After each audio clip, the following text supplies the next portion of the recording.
What's up, guys? It's your boy Free to Spin 21.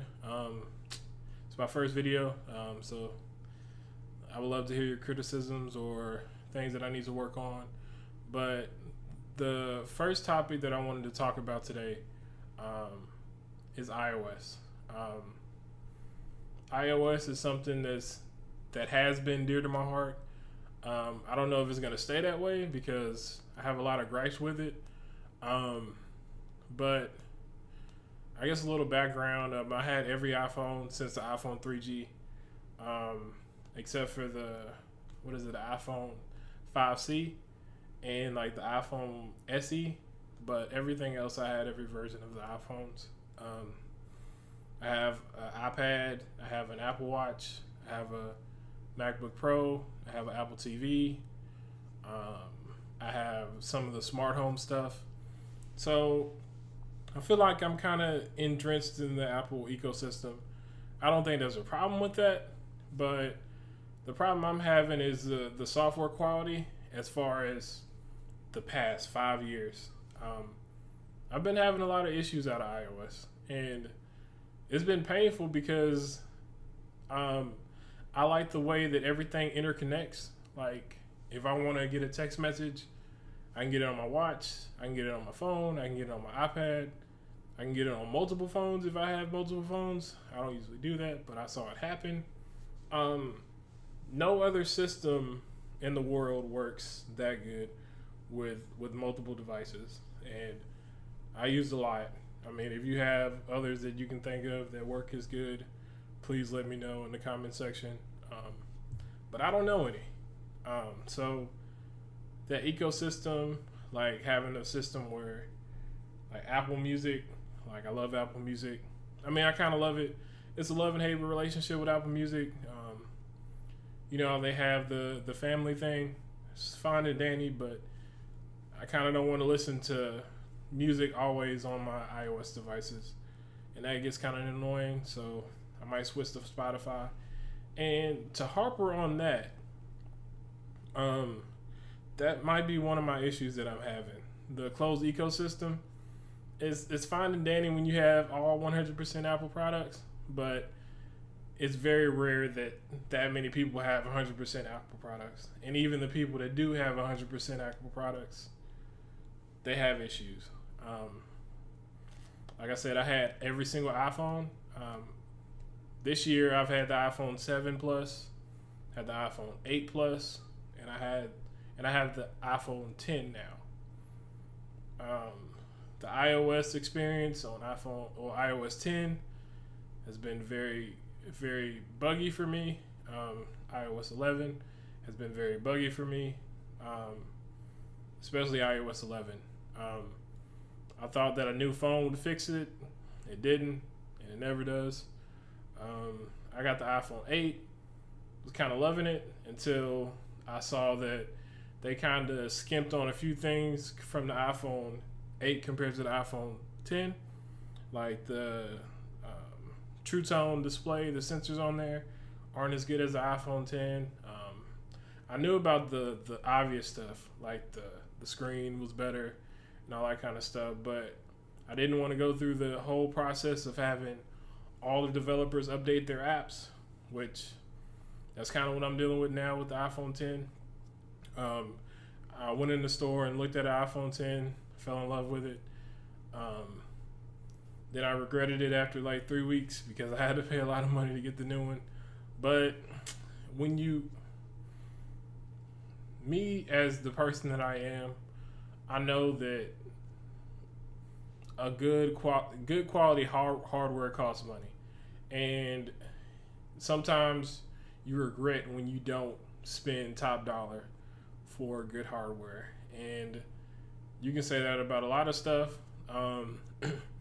The phone that I have in my pocket, I kind of don't want to skimp on that. I want to have something good. I want to be able, if I have a moment that I want to capture on the phone, I want to be able to do it at the best quality. And a lot of times that might be an Apple product, but as far as like the last 5 years is concerned, it doesn't necessarily have to be an iOS product. I'm really intrigued by these Android phones. The last Android phone I had was a Nexus 5. Love that phone, but it would die like after 2.5 hours of screen on time, and I couldn't do that. Like, I was a student at the time. I mean, I was close to chargers, but you don't want to be tethered, and you don't want to have to worry about your phone, cutting off in the middle of it. But the new Nexuses, like the Nexus 6, yeah, and the Pixels, like, they're amazing phones. I love those phones. I would love to try them. It's just I'm on, one of those plans where you pay so much a month, and I just can't justify paying $100 a month for, just two phones. I feel like there's a level to this stuff, and there's a certain level that I don't want to hit. And me paying $47 for my iPhone 10, that's kind of the limit that I'm hitting. I can't pay for two for iPhone 10 and a Note, or iPhone 10 and a Pixel. It just doesn't work that way. Well, not in my budget. Back to subject, because I kind of how do you put it? Distracted, because like I'm very passionate about this stuff, and I hope you can see that in the way I'm talking about this stuff. And I see a lot of other YouTubers. They have a similar perspective on things, but it's not my perspective, and I wanted to get that out there. The problems that I've been having with iOS, like when you pay $1,000 for a phone, you should expect a certain type of quality, and from a hardware perspective, you get that. You get that in every aspect of the hardware, but the software, me coming as a developer, it's unacceptable. I shouldn't have to open apps and the apps respring my phone. That might be like an application by itself, but there's a lot of issues with iOS. Like the way they designed it, where they have the two panes at the top, where when you swipe down to get the notifications page, and then you swipe down to get the actual control center. It doesn't work 100% of the time. There's no reason for that. Why is it not working 100% of the time? Face ID, I mean, it was a nice concept, but I'm a bigger guy. I have sleep apnea, so I have to wear the mask when I go to sleep. Doesn't work for me when I go to sleep. Doesn't work at off angles. Doesn't work when I wear like certain sunglasses. Doesn't work when I wear like the full ski mask because it's so cold here. I didn't have these issues with Touch ID. I mean, maybe when I have to, if I have gloves on and I can't use Touch ID, that's fine. But that's only a certain part of the year. I have to wear a CPAP every night. So that part kind of annoys me. The software issues, like respringing, that is so annoying.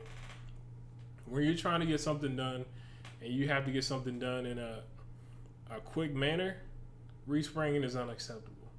I hate respringing. Then my device is locked. I have to unlock my device and then go back into the app, and hopefully my stuff's saved in that app. The design choices, like you can see when animations don't do right. There was a bug in the emails where when you would look at it with Touch ID, like with the iPhone 10, when you look at notifications, they're always locked until you unlock it with Touch ID. I would do that, and my email notification would just disappear, like fly off the screen. No point whatsoever. I have a lot of screenshots where iOS is just not performing the way it needs to. Like no landscape mode, like that stuff annoys me. Like no landscape mode on the lock screen. Like when you go on landscape mode and you try to type, the screen is like this big. Well, literally, like the text screen is like one line of text, and the rest of it is keyboard. The bugs are just ridiculous. Coming from a developer standpoint, because I am a developer, but I'm not an iOS developer. But I can kind of see the way software goes. Well, what trade offs they did for software, and if you look at the other side, Android, they don't have these issues. They come out with like a developer preview, and it works better than like the last version of iOS 10, like iOS 10.3. I think it's 0.3 or whatever it was. Any developer preview, Google developer preview works better than the production version of iOS software. And that's ridiculous. Like, Apple has the most money out of any company, or close. I think Exxon might be up there. But they don't have the manpower to create good iOS experiences anymore, and Google can. That doesn't make any sense to me, especially if I'm paying $1,000 for a phone. That doesn't make sense to me.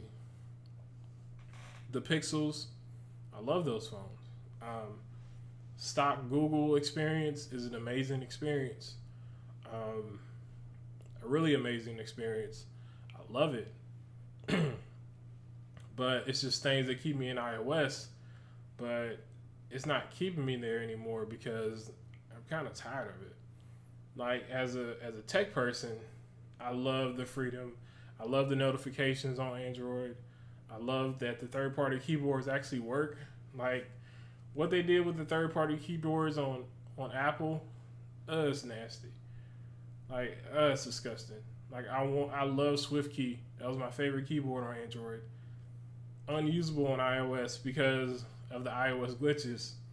Like, it comes out of memory. You can only use it when it's unlocked. It's very annoying. Like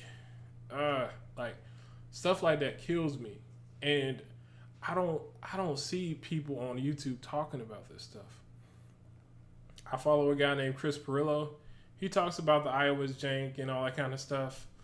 But my perspective is different because I just see them like literally neglecting certain parts of their experience, and it just kills me. Like, give me a good keyboard. Like, let me do certain things. Like, it's annoying.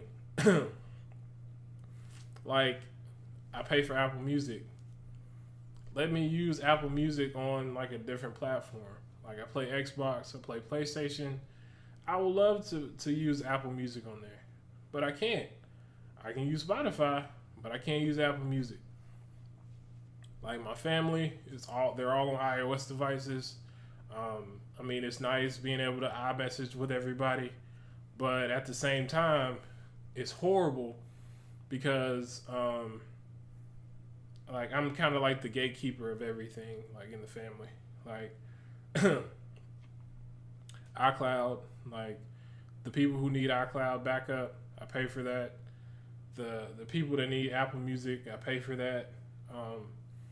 Like, the people that want to have like a family album, I set that up. The tech support of the family. Why is my phone not working? Why can't I get text messages? That's my job. It would be harder on iOS, or it would be harder on Android if I switch from iOS. But I think if you have a big family and you're all on iOS, then it's not just your decision when you switch. And that's the thing, because your switching will literally affect everyone. And your maintenance would either diminish because they might switch with you, or it's just certain things you just can't do, or it might be a lot bigger. And you just don't know that change until it happens. Like, imagine if, like, my girlfriend loves Apple Music. If I cancel my Apple Music family subscription, it's going to be hell trying to get her to use Spotify because it works so well with the iPhone. When you hook it up to your car, it just plays. It doesn't do that all the time with Spotify. Like, it's certain things that just, I don't know. Like, am I really ready to to affect my family as far as using their devices because I want to switch. And some people say it's easy. Like I asked Chris Perillo this question. He said that your happiness can't be dictated by others, which I understand that. But at the same time, I don't know, like, because if iOS magically switches and becomes good again, then next year I get an iPhone, then I'm gonna have to switch them again. Like, I don't know. Like, I wish they would just fix the software. Like, that would make it so much easier. I wish they would fix the software, make certain things open. Them opening up third-party keyboards was amazing. Godsend. That's what I wanted from like day one. And then they messed it up by making the actual implementation horrible. People can't make good apps for it. It doesn't work all the time. And now that kills the experience. And now you tried to add something to appease people, but you didn't support it the way you should. Now the people who wanted or depended on that actually, either go to a different platform like Android, or they just can't use it. Have a car with CarPlay. Works great with Apple Music, but Apple Music, not Apple, it does work great with Apple Music. Works great with Apple Maps, but if you're in a big city, you don't want to be using Apple Maps. You want to be using Waze. You want to be using Google Maps. Doesn't really work that well with it. When I'm in my car, if I text while driving, I know it's bad. But sometimes I just want to look at the message. I don't want Siri to mess it up. I just need to say okay. I'll wait till a stop sign and try to say okay. Or wait until I'm at a red light and say okay. Then Siri starts talking to me while I'm trying to type the message, and then it's asking for a prompt. It's like, do you want me to read the message? Do you want to reply? Do you want to reply? Do you want to reply? After every message that I get, so annoying. Like, why? Can't turn it off. My car is set up where if I have CarPlay, it wants to do CarPlay all the time.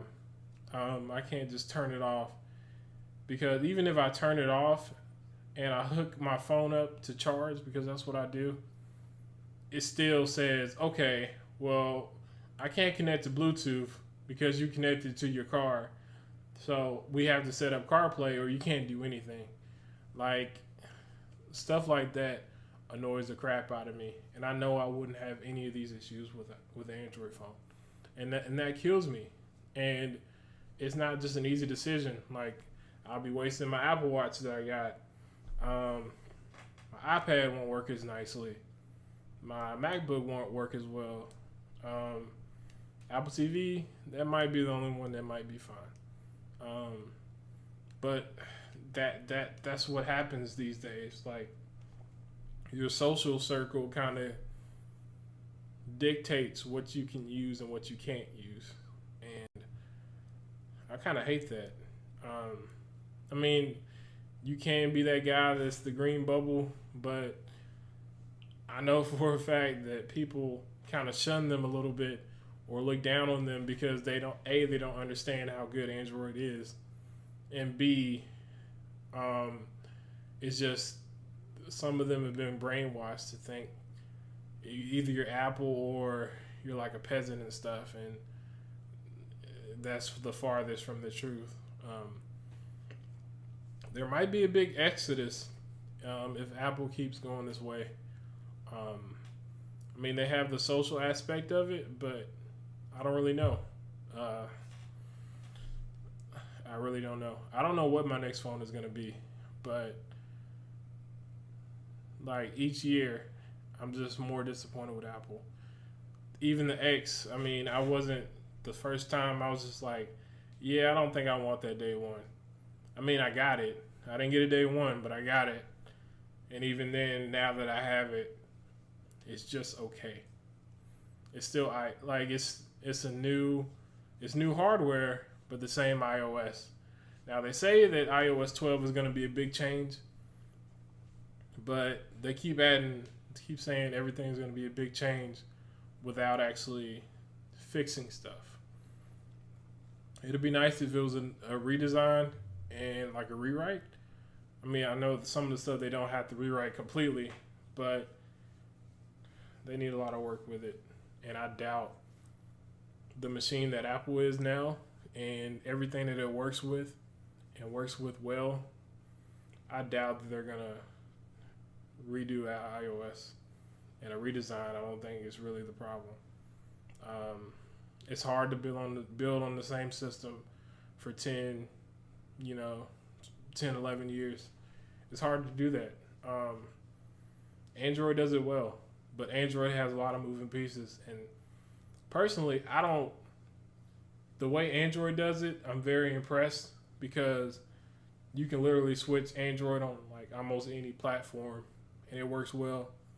And it works really well without glitches. iOS, you have a very limited amount of devices, and it's glitchy on all of them. And that's really the truth. I don't know. I'll end this video at this point. I might make a follow-up because I have lots of stuff to say about this. I'm very passionate about it because when I was a young kid, and I first discovered the internet and saw like all these questions that I have, I can get them answered on the internet.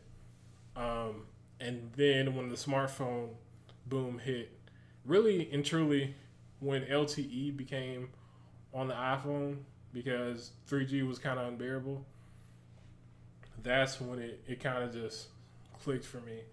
Like I literally have every answer that I could possibly want at a touch of a button. And I'm a person that asks a lot of questions and I like to research a lot of stuff.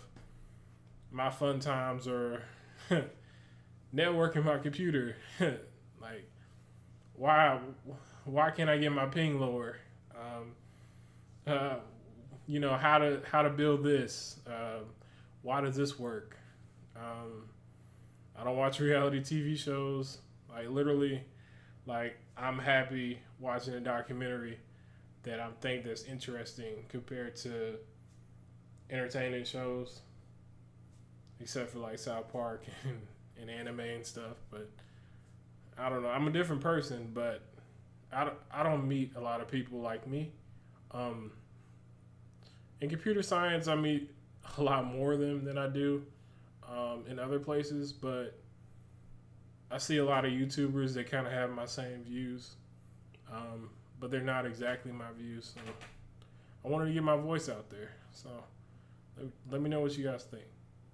All right, bye.